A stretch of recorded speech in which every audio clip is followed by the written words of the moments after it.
Hello, my name is Robert Giuliano, and I am the editor-in-chief of the new Anticoagulation Management Community, which is available on CardioSource. Today I'm talking with Dr. Ronald Henry of Trinidad and Tobago. Dr. Henry is president of the Caribbean Cardiac Society. Welcome, Dr. Henry. Hi, Bob, and welcome to, hello to all the viewers. Well, today's topic is oral anticoagulation. I wondered if you could share with us some insight for our viewers about oral anticoagulants in your country, Trinidad and Tobago, and perhaps throughout the Caribbean. Okay, sure, I'd be happy to. So Trinidad and Tobago represents a population of 1.3 million, and there's a substantial residue, albeit decreasing, of rheumatic disease. And we've also had developing an increasing burden of the diseases that our audience would be more familiar with, which would be ischemic disease. We've been using warfarin, of course, as our traditional agent here in Trinidad, and I dare say throughout the wider Caribbean.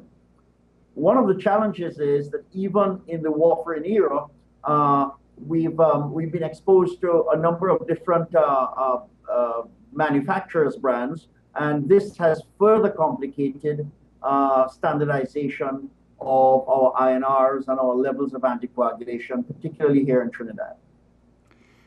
So you mentioned some of the challenges with the standard oral anticoagulants, warfarin. What about some of the newer agents that have come along, the so-called novel oral anticoagulants? So we've had in the region, the Bigatran was probably the one that had its widest presentation here. And more recently, we've had rivaroxaban, which has come on the scene. But I dare say that our challenges have been the difficulty, not so much in regulation, but in terms of cost. And the cost of these new agents has been quite prohibitive, I think, in a lot of circumstances for some of the practices. And one is very much dependent on the ability of the different island territory governments to find ways to make this more affordable.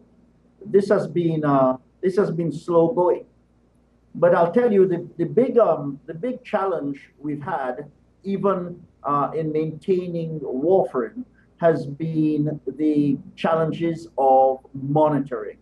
If these have been difficult in developed states, then in our island territories it can be quite challenging indeed. And very few territories, for example, in Curacao, there's a very well organized system whereby doctors will get same-day delivery and return of their values, INR values.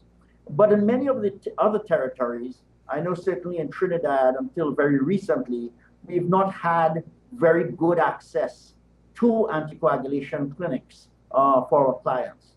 This has recently been changing.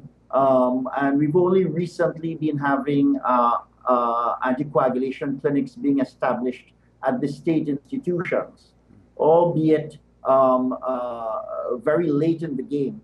So much so that we've had I guess this has been brought to attention because there's been a celebrated instance of a very prominent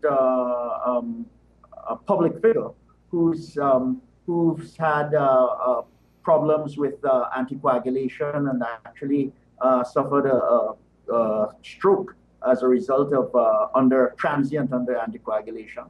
So I'd say that in the Caribbean in general, what we've had is firstly difficulty in establishing the infrastructural systems to govern regular screeners. Secondly, we've had a problem with multi-suppliers, and we found great variability changing from one supplier to the other from the point of view of pharmacodynamics and bioavailability of some of the brands of of oral vitamin K antagonists that are available.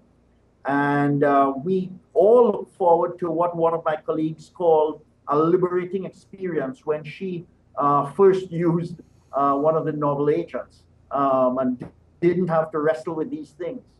So we are faced with quite a dilemma in the Caribbean in that, on the one hand, I believe the benefits for conversion from traditional vitamin K antagonist therapy to the novel agents is going to bring an increasing benefit because many docs practice in areas that lack the proper infrastructure.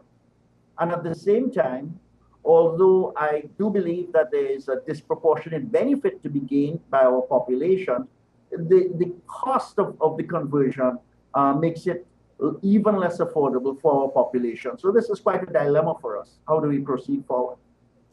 Well, I can certainly appreciate the dilemma much better now, and hopefully these drugs will be available to you at a more affordable cost in the near future. It sounds like the opportunity to improve care would be great throughout the Caribbean. Thank you so much, Dr. Henry, for your insights into novel anticoagulants, and I want to thank the audience for joining us here today, and remind everyone that to please visit the community frequently for ongoing information about anticoagulation management. This is Robert Giuliano for the CardioSource Clinical Community on Anticoagulation Management.